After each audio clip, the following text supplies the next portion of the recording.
everyone, welcome to my channel. I'm Dr. PZJ Ima, an academic YouTuber who posts content about academics, career, and adulting.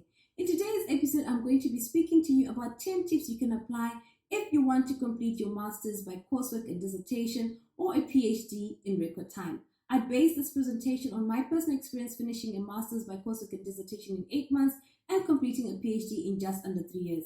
I know that I am by no means a record holder. There's a lot of people that finished their degrees earlier than I did. This, of course, is just based on my experience, and I know that it will help 1 or 2 people that watch this video.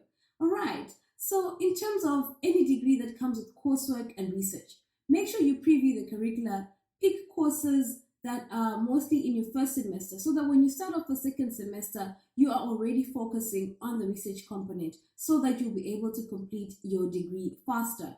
As you do your coursework at the beginning, do not ignore your research. You should already know your research topic, your research questions. You should already know that you're going to present your dissertation proposal in that first semester so that you've got feedback from academics, and by the time you immerse yourself fully in the second part of the year, you will have gone far. And then make sure that you pick a research topic and research methods that align with your timeline. So it's not realistic to want to do a research in 1 year when you know that you may want to take 6 to 12 months before you get ethical clearance from different departments and whatnot. So make sure that whatever you want to do research on, you will be able to get the necessary clearance if you're going to be, doing research that requires extra clearance. And also, I've seen that some people make it easier for themselves by doing research based on areas in which they're already working in or based on previous research, so that you already have something to tap into and you already have the networks that will help you to get clearance earlier than you would have if you didn't know any people in particular spaces. All right, and then the third one is speak to your supervisor about your timeline. I've always found this helpful from master's level, PhD level, as well as postdoc level.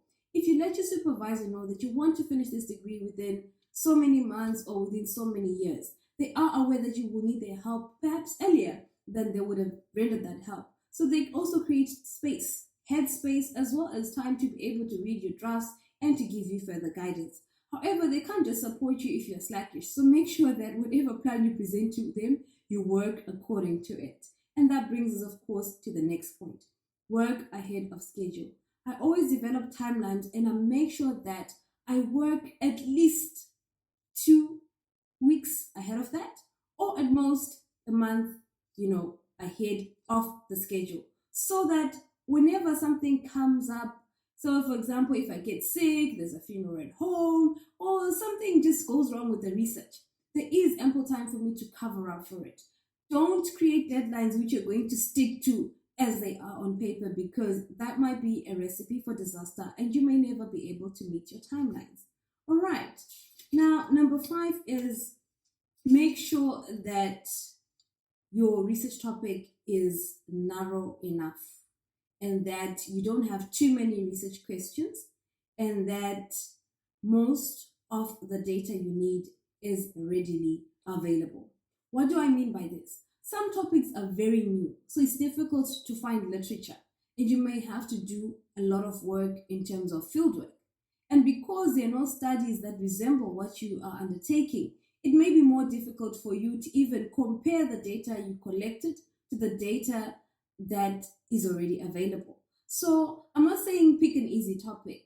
I'm just urging you to make sure that your research topic and your research questions are at least more in line with adding to existing knowledge as opposed to a fresh new project. If it's a fresh new project that is based on work that you've already been doing, in your room, in your basement, or wherever, then so be it. Then you can be a pioneer that finished their degree in record time. All right, that's just a point of caution. I know that our capabilities differ. And then number 6 is write, read, think, and dream about your topic. I know that a lot of people are against the idea of fully immersing yourself and cutting out particular activities from your life. However, trust me, I feel like I lost nothing from immersing myself fully over 8 months in my master's by coursework and dissertation. I dropped a lot of work commitments. I dropped a lot of extracurricular activities. I explained to friends and family that they wouldn't be seeing me because I was going to be focusing on my studies. And of course, I was mostly in the computer labs or doing research. And whenever I was sitting, I was busy, nourishing myself with media that related to my thesis topic. And I knew that the struggle was going to be temporary. However, if it's a PhD, I don't think for 3 years you should torture yourself that way, even if you're doing a 2-year one. Make sure that you do create time, breathing space to exercise, to meet with people, as well as to explore other things, other topics that are not necessarily linked to your thesis topic. Also make time for networking. So one of the biggest mistakes I then made in my master's was I uprooted myself from everything, and I was not attending seminars that were not on my topic. I was not attending events that were being hosted by other students, where I would have, of course, gained a lot in terms of networking. All right. So number 8 is plan milestones based on chapters and word count.